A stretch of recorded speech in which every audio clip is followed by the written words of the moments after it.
কালকে কেইচ নিয়ে একটা ভিডিও করেছিলাম যেখানে গ্রিন বমি দেখিয়েছে। তো অনেকে প্রশ্ন করছে না এরকম গ্রিন বমি হয়। আমার কাছে খবর এলো যে অনেকে বলছে না গ্রিন বমি হয়, এটা হতেই পারে। তো তাদের উদ্দেশ্যে আমার প্রশ্ন,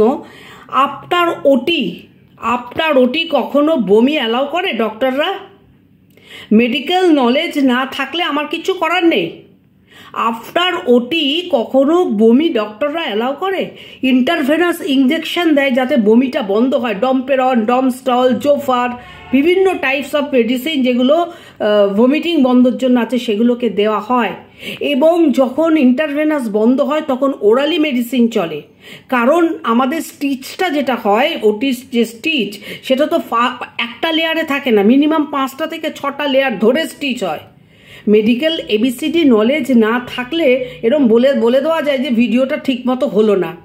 প্রপারলি মেডিকেল জ্ঞান থাকলে তবে আমার ভিডিও নিয়ে অ্যানালিসিস করবে। এখানে এই যে কালকে বমিটা দেখিয়েছে প্লাস্টিক, আর আমি পিন কমেন্টে দিয়ে দিয়েছি ট্রে, কোথাও পৃথিবীর ইতিহাসে এরকম প্লাস্টিক হতে পারে না। আর ধরেও নিলাম ভেলোরে প্লাস্টিক দেয়, তবুও এইটা কারেন্ট যেটা দেখাচ্ছে ইনস্ট্যান্ট, মানে আজকালের মধ্যে তার গলস্টোন ওটি হয়ে বমি হয়েছে না, আজকালের মধ্যে গলস্টোন ওটি হয়নি। এটা যদি হয়েও থাকে এই শর্টসটা, এটা বহু পুরনো শর্টস দিয়ে দিয়েছে কারেন্ট শর্টস বলে চালিয়ে টাকা রোজগার করার জন্য।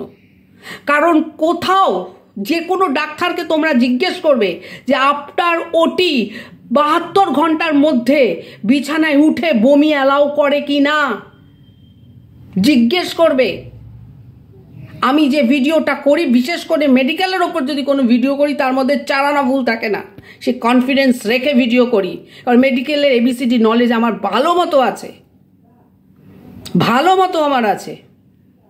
ও টাকা তুলবে এবং ও অসুস্থ এটা মিথ্যে প্রমাণ করার জন্য পুরনো একটা শর্টসও দিয়ে দিয়েছে যেখানে বুকের সামনে প্লাস্টিক ধরে ও বমি করছে। তবু আমি পিন কমেন্টে দিয়ে দিয়েছি, একজন লিখেছে প্লাস্টিক নয় ট্রে দেওয়া হয় ভেলোরে, তাও ধরে নিলাম দিয়েছে। তবুও বলবো কোনো ওটির পর 24 আওয়ার্স কেন 72 আওয়ার্স ডাক্তাররা বমি অ্যালাউ করে না। তার জন্য ইন্টারভেনাস ইঞ্জেকশন চলে হাতে স্যালাইনের মাধ্যমে। কোথায় আছে হাতে স্যালাইন সেখানে যে রিসেন্ট ওটি হয়েছে? এই কমেন্টসগুলো আমার কাছে এলো, একজন আমাকে ফোনে জানালো যে দিদি তোমার ভিডিও নিয়ে এই কথাগুলো বলেছে। আমি বাধ্য হলাম রান্না করতে করতে এসে ভিডিওটা করতে। মেডিকেলে শুধু তোমরা একটা গলস্টোন মানে সব কিছু ক্যান্সার ওরিয়েন্টেড যদি চিন্তা করো, খুব মুশকিল। একটা গলস্টোন কিভাবে হতে পারে, কেন হতে পারে, আফটার ওটি, বিফোর ওটি, এই নলেজগুলো এবিসিডি নলেজ না থাকলে তো আমার পক্ষে ভিডিও করাও সম্ভব নয়। কারণ আমি যখন যেটার উপর ভিডিও করব সেটা ডেপথে গিয়ে ভিডিও করব, যাতে মেডিকেল নলেজের যদি কারোর এবিসিডি নলেজও না থাকে সে যাতে সেটা বুঝতে পারে।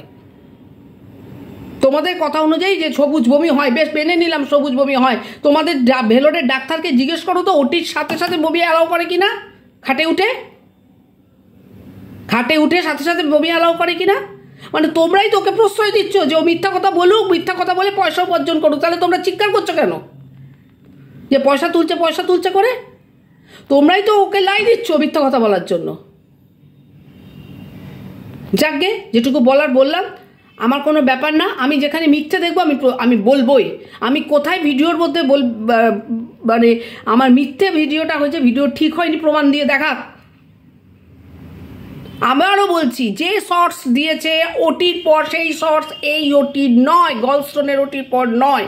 এই শর্টস বহু পুরনো শর্টস, যখন ওটির মিনিমাম 10-12 দিন পর, যখন ওর গা থেকে সমস্ত নলটল খুলে নিয়েছে, তারপরও উঠে বমি করেছে, সেই শর্টস দিয়েছে, রিসেন্ট শর্টস নয়। যে কোনো ডাক্তারকে জিজ্ঞেস করো, সেটা ভেলোর হোক কি ওয়েস্ট বেঙ্গল হোক, যে ওটির 72 ঘন্টার মধ্যে বমি অ্যালাউ করে কিনা।